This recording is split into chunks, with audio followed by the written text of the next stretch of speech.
అందరికీ నమస్కారం friends, welcome to my channel SS study circle. Eenadu పేపర్లో వచ్చేటువంటి ముఖ్యమైన కరెంట్ అఫైర్స్ అనేది ప్రతిరోజు కూడా మన ఛానల్లో అయితే డిస్కస్ చేస్తున్నాం. అలాగే జాబ్ అప్డేట్స్ కూడా చెప్పడం జరుగుతుంది.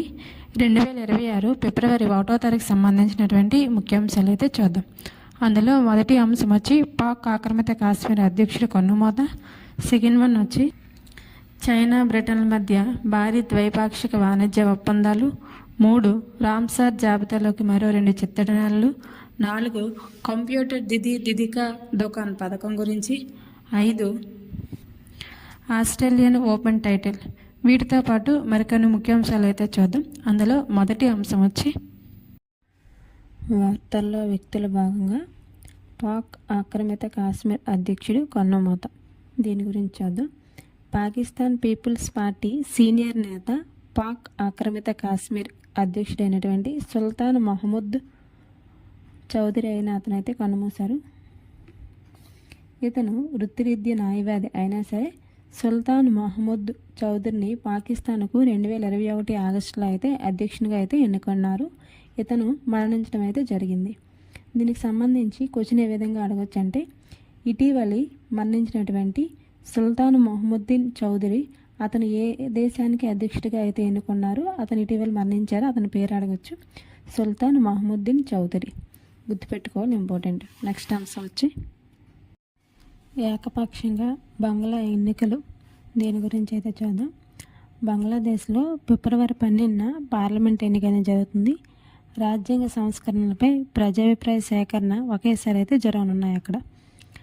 మహమ్మద్ యునస్ నేతృత్వంలో తాత్కాలిక ప్రభుత్వము మాజీ ప్రధాని అయినటువంటి షేక్ హసీనాకు మరణశిక్ష విధించిన తర్వాత ఆమె నాయకత్వంలో ఉన్నటువంటి అవామీ లీగ్ పార్టీని అయితే నిషేధించి, ఈ నేపథ్యంలో పోటీ ప్రధానంగా 2 పార్టీల మధ్య జరుగుతుంది. ఏంటంటే బంగ్లాదేశ్ నేషనల్ పార్టీ, జమాత్ ఇస్లామీ పార్టీల మధ్యనైతే ఈ పోటీ అనేది ఉంటుంది. గతంలో ఈ 2 పార్టీలు కూడా షేక్ హసీనాకు వ్యతిరేకంగా ఉండేవి. కానీ ఇప్పుడు అవి ఏంటంటే విడిపోయి 2 పార్టీలుగా తయారయ్యేవి. ఇందులో బంగ్లాదేశ్ నేషనల్ పార్టీ బిఎన్పి అనేది తమకే ఓటు వేయాలంటూ కూడా ప్రచారం అనేది చేస్తూ ఉంది. ఇది ఫిబ్రవరి 12న ఎన్నిక అనేది అన్నాం కదా, దీని గురించి అప్పుడు వచ్చిన తర్వాత పూర్తి డీటెయిల్స్ అయితే డిస్కస్ చేద్దాం. నెక్స్ట్ అంశం వచ్చి బంగాళాఖాతంపై నోటీసులు జారీ. దీని గురించి చూద్దాం. బంగాళాఖాతంపై ఒక క్షిపణి పరీక్ష అయితే చేపట్టేందుకు భారత్ అనేది సిద్ధమవుతుంది. ఫిబ్రవరి 5, 6 తేదీల్లో బంగాళాఖాతంపై 3190 కిలోమీటర్ల పరిధిలో విమానాలను అనుమతించబోమంటూ విమానయాన సంస్థలకు నోటీసులు అయితే ఇచ్చింది. అయితే ఆ తేదీల్లో గగన విహారానికైతే అనుమతి అనేది లేదనమాట. గతంలో 2530 కిలోమీటర్లు ఉన్న నోటం పరిమితిని సుమారు 3190 కిలోమీటర్లకు అయితే పెంచినట్లయితే తెలుస్తుంది. క్షిపణి పరీక్షల కోసమే ఈ నోటం జారీ చేసినట్లు కూడా చెప్పడం జరిగింది. ఆపరేషన్ సింధూర్ తర్వాత పెద్ద మొత్తంలో ఆయుధాలను సమకూర్చుకుంటున్నటువంటి భారత్ స్వదేశీ ఆయుధాల తయారీని అయితే ఇంకా వేగవంతమైతే చేసింది. ఇందులో భాగంగానే పలు క్షిపణి పరీక్షలను అయితే కూడా నిర్వహిస్తుంది భారత్. గుర్తుపెట్టుకోవాలి, ఇంపార్టెంట్. నెక్స్ట్ అంశం వచ్చి మోదీని కలిసిన అరబ్బుల మంత్రులు. దీని గురించి అయితే చూద్దాం. 2వ అరబ్ లీగ్ దేశాల విదేశాంగ మంత్రుల సమావేశం అనేది ఢిల్లీలో నిర్వహించారు. దీనిలో పశ్చిమాసియాలో శాంతి స్థిరత్వాల కోసం కృషి చేసినందుకు గాను వారిని ప్రధాని మోడీ అయితే అభినందించారు. వాణిజ్యము, పెట్టుబడులు, ఇంధనం, సాంకేతికత పరిజ్ఞానం, వైద్యం తదితర ప్రాధాన్య రంగాల్లో ఇరు పక్షాలకు ప్రయోజనం కలిగేలా సహకారాన్ని పెంపొందించుకోవాల్సిన అవసరాన్ని అయితే ఉందనేసి, రాబోయే రోజుల్లో భారత్ అరబ్ లీగుల భాగస్వామ్యం అనేది ఈ విధంగా ఉంటుందనేసి అయితే చెప్పడం జరిగింది. దీనిలో పాలిస్తాను సమస్యకు 2 దేశాలు గుర్తింపే పరిష్కారం అనేసి కూడా భారత్ అరబ్ లీగ్ దేశాలు అనేవి చెప్పడం జరిగింది. ఇజ్రాయిల్ పాలిస్తీనా పరస్పరం మనుగడకు సార్వభౌమాధికార పాలిస్తాను ఏర్పాటే కీలకమనేసి, ఇందుకు ప్రతి ఒక్కరూ కూడా సహకరించాలని కోరుకుంటూ ఉంటున్నామనేసి కూడా దీనిలో చెప్పడం జరిగింది. ఇంపార్టెంట్, గుర్తుపెట్టుకోవాలి. 2వ అరబ్ లీగ్ల విదేశాంగ మంత్రుల సమావేశం అనేది ఎక్కడ నిర్వహించారని అడగచ్చు, ఢిల్లీ. నెక్స్ట్ అంశం వచ్చి చైనా బ్రిటన్ మధ్య భారీ ద్వైపాక్షిక వాణిజ్య ఒప్పందం. దీని గురించి అయితే చూద్దాం. బ్రిటన్ ప్రధాని కీర్ స్టార్మర్ చైనాలో అయితే 3 రోజులు పర్యటన అయితే చేయనున్నారు. ఈ పర్యటన సందర్భంగా కొన్ని ఒప్పందాలు అనేవి కుదుర్చుకున్నారు.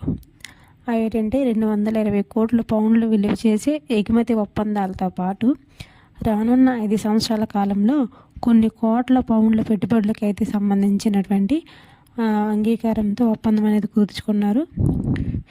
స్కాచ్ విస్కీపై సుంకాన్ని సగానికి తగ్గించి 5% అయితే పరిమితం చేయడం జరిగింది. చైనాకి చెందిన ప్రసిద్ధి ఆట బొమ్మల సంస్థ పాప్ మార్ట్ లండన్లో తన ప్రాంతీయ కార్యాలయాన్ని కూడా ఏర్పాటైతే చేయనున్నారు. అంతర్జాతీయ ఆటోమోటివ్ ఉత్పాదక సంస్థ చెర్రీ కమర్షియల్ వెహికల్స్ ఐరోపా ప్రాంతీయ ప్రధాన కార్యాలయాన్ని లివర్పూల్లో కూడా ఏర్పాటు చేస్తున్నారు. ఇటీవలి ఏ 2 దేశాల మధ్య ద్వైపాక్షిక వాణిజ్య ఒప్పందాలు అనేవి కుదిరాయని అడగొచ్చు. Britain, China. నెక్స్ట్ అంశం వచ్చి ఇంపార్టెంట్, రామ్సార్ జాబితాలోకి మరో 2 చిత్తడి నేలలు. వీటి గురించి అయితే చూద్దాం. ఉత్తరప్రదేశ్లోని పాట్నా పక్షుల సంరక్షణ కేంద్రం, గుజరాత్లోని చారిడమ్డ్ ప్రాంతాలైతే రామ్సార్ క్షేత్రాల జాబితాలోకి అయితే చేరాయి. ఇవి 2 చేరడంతో భారత్లో రామ్సార్ గుర్తింపు పొందినటువంటి చిత్తడి నేలల సంఖ్య వచ్చి 98కి అయితే చేరింది. సో ఈ చిత్తడి నేలలు 2 కూడా కొత్తగా చేరాయి కాబట్టి ఇది చాలా ఇంపార్టెంట్, గుర్తుపెట్టుకోవాలి ఫ్రెండ్స్. ఆ 2 పేర్లు కూడా అడుగుతారు. ఉత్తరప్రదేశ్లోని పాట్నా పక్షి సంరక్షణ కేంద్రం, గుజరాత్లోని చారిడండ్ ప్రాంతాలు అనేవి చేరాయి. సో ఈ 2 కూడా ఇంపార్టెంట్, గుర్తుపెట్టుకోండి.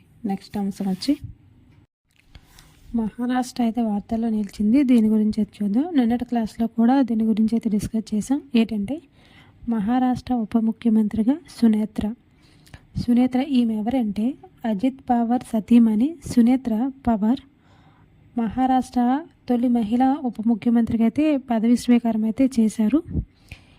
ఏంటంటే ఇతను ఎవరంటే ఉప ముఖ్యమంత్రిగా ఉన్నటువంటి అజిత్ పవార్ అతను ఒక విమాన ప్రమాదంలో అయితే ఇటీవల మరణించారు కదా.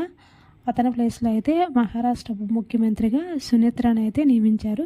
ఈమె తొలి మహిళా ఉప ముఖ్యమంత్రిగా కూడా ఖ్యాతి అయితే గడించారు. సో ఇంపార్టెంట్, గుర్తుపెట్టుకోవాలి. నెక్స్ట్ అంశం వచ్చి కంప్యూటర్ దీదీకా దుకాన్. దీని గురించి అయితే చూద్దాం. గ్రామీణ మహిళలకు డిజిటల్ ఉపాధి, ఆర్థిక స్వావలంబనే లక్ష్యంగా కేంద్ర ప్రభుత్వం కంప్యూటర్ దీదీకా దుకాన్ పథకాన్ని అయితే అమల్లోకి అయితే తీసుకొచ్చింది.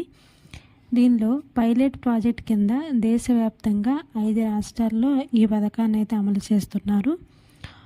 మన ఆంధ్రప్రదేశ్ కూడా ఇందులో ఉంది. ఆంధ్రప్రదేశ్లోని గుంటూరు జిల్లా తాడికొండ మండలం అయితే ఉంది. యూనిసెఫ్ ఆయా రాష్ట్ర ప్రభుత్వాల సహకారంతో కేంద్రము ఈ పథకాన్ని అయితే అమలు చేస్తుంది.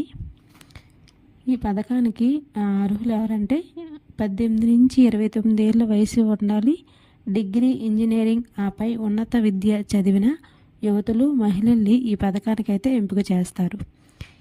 ఈ పైలట్ ప్రాజెక్ట్ కింద 2500 మంది మహిళల్ని లఖపతి దీదీలుగా తయారు చేయాలనేది ప్రభుత్వమైన లక్ష్యంగా అయితే పెట్టుకుంది. ఇది చాలా చాలా ఇంపార్టెంట్, గుర్తుపెట్టుకోవాలి. దీనికి సంబంధించి క్వశ్చన్ ఏ విధంగా అడగవచ్చు అంటే కేంద్ర ప్రభుత్వం తీసుకొచ్చినటువంటి గ్రామీణ మహిళలకు డిజిటల్ ఉపాధి, ఆర్థిక స్వావలంబన లక్ష్యంగా కంప్యూటర్ దీదీకా దుకాన్ పథకాన్ని అయితే తీసుకొచ్చారు కదా. ఈ పథకానికి ఆంధ్రప్రదేశ్లోని ఏ జిల్లా, ఏ మండలం అనేది ఎంపికైందని అడగవచ్చు. లేదంటే కేంద్ర ప్రభుత్వం ఇటీవల తీసుకొచ్చినటువంటి ఈ పథకం పేరైనా అడగవచ్చు. సో ఎలా అయినా క్వశ్చన్ అడుగుతారు కాబట్టి ఇంపార్టెంట్, గుర్తుపెట్టుకోవాలి. నెక్స్ట్ అంశం వచ్చి కేంద్ర బడ్జెట్. దీని గురించి చూద్దాం. కేంద్ర ఆర్థిక మంత్రి నిర్మలా సీతారామన్ లోక్సభలో అయితే బడ్జెట్ను ప్రవేశపెట్టనున్నారు. 2026-27 సంవత్సరానికి సంబంధించిన బడ్జెట్ను ఫిబ్రవరి 1న పార్లమెంట్లో కేంద్ర ప్రభుత్వం అనేది ప్రవేశపెట్టింది. ఫిబ్రవరి 1 ఆదివారం అయినా సరే బడ్జెట్ అనేది ప్రవేశపెట్టారు. కేంద్ర ఆర్థిక మంత్రి నిర్మలా సీతారామన్ గారు వరుసగా 9వసారి ప్రవేశపెట్టారన్నమాట బడ్జెట్ను. మొరార్జీ దేశాయ్ తర్వాత అత్యధిక సార్లు ప్రవేశపెట్టిన ఘనత ఈమె సాధించుకున్నారు. సో ఇంపార్టెంట్, గుర్తుపెట్టుకోవాలి. ఈ బడ్జెట్కి సంబంధించినటువంటి పూర్తి డీటెయిల్స్ అనేది ఒక వీడియో అయితే చేసి పెడతాను ఫ్రెండ్స్. నెక్స్ట్ అంశం వచ్చి ఆపరేషన్ సైమల్. దీని గురించి అయితే చూద్దాం. రాష్ట్ర వ్యాప్తంగా బాల కార్మిక వ్యవస్థ నిర్మూలన, తప్పిపోయిన చిన్నారుల గుర్తింపు కోసం జనవరిలో అయితే ఆపరేషన్ సైమల్ అనే దాన్ని నిర్వహించారు.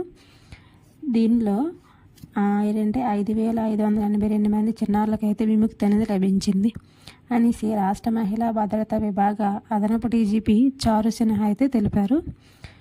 ఈ 5,582 మందిలో 5,108 మంది బాలురు, 474 మంది బాలికలు అయితే ఉన్నారని చెప్పడం జరిగింది. మొత్తం మీద 2,292 మంది బీహారు, ఉత్తరప్రదేశ్, ఒడిశా, ఆంధ్రప్రదేశ్తో సహా 15 రాష్ట్రాలకైతే చెందిన వారైతే ఉన్నారు. సో ఇది ఇంపార్టెంట్, గుర్తుపెట్టుకోవాలి. ఆపరేషన్ సైమల్ అనేది దేనికోసమైతే ఈ ఆపరేషన్ సైమల్ చేపట్టారనేసి అడగచ్చు. తప్పిపోయినటువంటి చిన్నారుల గుర్తింపు కోసము, బాల కార్మిక వ్యవస్థ నిర్మూలన కోసం అయితే దీన్ని ఆపరేషన్ సైమల్ అనే దాన్ని వాడారు. సో ఇది ఇంపార్టెంట్, గుర్తుపెట్టుకోవాలి. నెక్స్ట్ అంశం వచ్చి క్రీడా అంశాల్లో భాగంగా ఆస్ట్రేలియన్ ఓపెన్ టైటిల్ విజేత. దీని గురించి అయితే చూద్దాం. ఆస్ట్రేలియా ఓపెన్ టైటిల్ విజేతగా ఎవరంటే ఎలీనా రెబకేనా. ఈమె కజకిస్తాన్కి చెందిన వ్యక్తి. ఫైనల్ ఏంటంటే ప్రపంచంలో నెంబర్ 1 అయినటువంటి అరీనా సెబలంకాని అయితే ఈమె ఓడించారు. ఇది ఈమెకు 2వ గ్రాండ్ స్లామ్ టైటిల్. అంతకుముందు వచ్చి 2022లో అయితే వచ్చింది. ఇది 2వది అనమాట.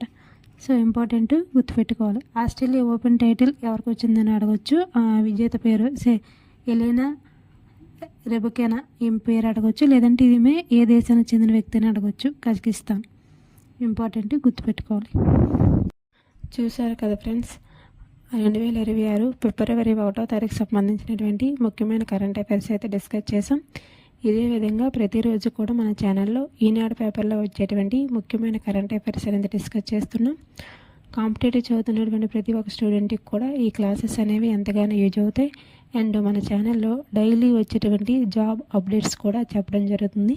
So please support my channel. మన ఛానల్ని సబ్స్క్రైబ్ చేయండి, లైక్ చేయండి. మీ ఫ్రెండ్స్ ఎవరైనా ఉంటే వాళ్ళకైతే ఈ వీడియోని అయితే షేర్ చేయండి friends. Thank you for watching my channel. Thank you.